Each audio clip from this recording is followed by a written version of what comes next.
નમસ્કાર મિત્રો, મારી યુટ્યુબ ચેનલમાં તમારું હાર્દિક સ્વાગત છે. આજે આપણે વાત કરીશું કેન્ડલ લાઇટ ડિનર બનેલી એક ઘટના વિશે. એક નવું યુગલ છે. પતિનું નામ પ્રેમ અને સ્ત્રીનું નામ સુગંધ. લગ્ન જીવનનો સૌથી સુંદર દિવસો એ લોકો જ ભોગવતા હતા એવું લાગતું હતું. લગ્ન જીવનની એક એક ક્ષણનો ઉપયોગ કરે, એક એક પળને પ્રેમથી શણગારે અને એકબીજાના શ્વાસમાં શ્વાસ પરોવીને જીવે. જોનારાને પણ થતું કે યસ, આજ છે ખરું લગ્ન જીવન. સવારે ઉઠતા વેત એ એકબીજા સામે સૂરજના અજવાળા જેવું મધમીઠું સ્માઇલ આપે, કપાળે ચુંબન ચોડે અને પછી ઉઠે. એકબીજાને ઘટક ઘટક પીતા હોય એ રીતે સાથે ચા પીવે. ધીમે ધીમે ફૂલો ખીલતા હોય એ બંને તૈયાર થાય અને પછી નોકરીએ જાય. સાંજે ઘરે આવે અને ફરીવાર સાંજ સાથે સાથે પોતે પણ ખીલવા લાગે. સ્ત્રી રાંધે અને પુરુષ એને મદદ કરે. રાત્રે બંને જમવા બેસે. લાઇટ હોવા છતાં પુરુષ હંમેશા ટેબલ પર મીણબત્તી જગાવે અને બંને એના અજવાળામાં જમે. આખા દિવસની વાતો કરે, એકબીજાના અનુભવો શેર કરે.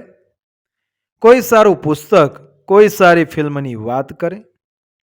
એકબીજાને વખાણે અને માણે, એકબીજાને જાણે અને નાણે. લગ્ન જીવન અહીં 16 કળાએ ખીલ્યું હતું. એક દિવસ આવું જ કેન્ડલ લાઇટ ડિનર ચાલતું હતું. સ્ત્રી બરાબર મૂડમાં હતી, પણ પુરુષ કંઈક ઉદાસ લાગ્યો. ઓફિસમાં બોસ સાથે થયેલી માથાકૂટ હજુ એના મનમાં બરાબરની સળગી રહી હતી.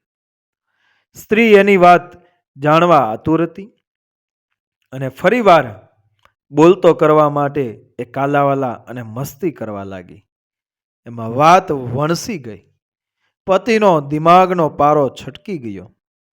એ પત્ની પર બરાડા પાડી પાડીને બોલવા લાગ્યો. વાતમાં કંઈ દમ નહોતો. પત્નીનો કોઈ વાક ગુનો નહોતો. તો પણ એ ગમે તેમ એલફેલ બોલવા માંડ્યો. જૂની પુરાણી અનેક વાતો ઉખેડીને ખખડાવવા લાગ્યો. ના હોય એવી વાતો કાઢી, શંકાઓ કાઢી, ભૂલોનું લિસ્ટ આપ્યું અને ગાંડા જેમ બકવા માંડ્યો. પત્ની હેપતાઈ ગઈ. એનું મન બળી ગયું. પતિ પોતાના વિશે મનમાં આટલી બધી વાતો લઈને ઘૂમતો હતો એનો એને અંદાજ પણ નહોતો. પોતાના વિશે આટલી બધી વિકૃતિ એના દિમાગમાં ભરી હતી. પોતાની આટલી બધી ફરિયાદો, આટલી બધી ભૂલો એને દેખાતી હતી. એટલે એનો અર્થ એમ થયો કે રોજનો પ્રેમ, રોજની હૂફ, રોજનું કેન્ડલ લાઇટ ડિનર બધું જ બનાવટી હતું. ત્યાં તો એક આ જ હતું. પત્નીને લાગ્યું કે પતિ એને છેતરી છે. પ્રેમના નાટકો કરીને એને દગો કર્યો છે. હકીકતમાં એ જેટલો પ્રેમ બતાવે છે એટલો પ્રેમ એને એના પ્રત્યે છે જ નહીં. હકીકતમાં જેટલી બતાવે છે એટલી લાગણી એને એના પ્રત્યે છે જ નહીં.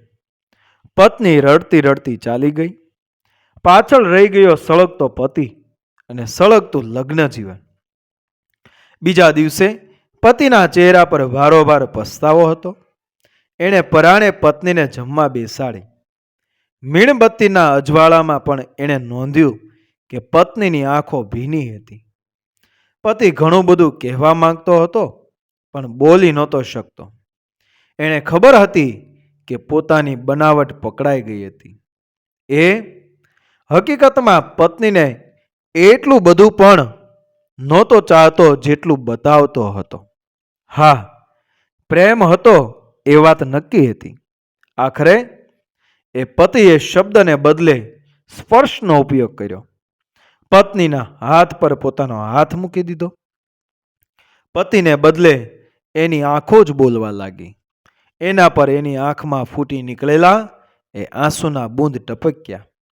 આખરે પત્ની જ બોલી, તમે કાગળના ફૂલોને અંતર છાંટીને સુગંધ વેરતા હશો. એ નહોતી ખબર. હું છેતરાઈ ગઈ. મારી ભૂલ થઈ ગઈ. હું વધારે બોલી ગયો. મને માફ કરી દે. માફ કરી દઉં, પણ એક શરતે. હવે આ બધી બનાવટ બંધ. જેટલો પ્રેમ હોય એટલો જ બતાવવાનો. જે નથી એને બતાવવાની કોશિશ ના કરો. કાગળ પર દોરવાથી ઇમારતો નથી ચણાતી. આખરે બીજા દિવસથી કેન્ડલ લાઇટ ડિનર પણ બંધ થઈ ગયું અને નકલી વાતો પણ એ પત્નીનો આત્મા બળી ગયો હતો. એ કદી સંધાયો નહીં.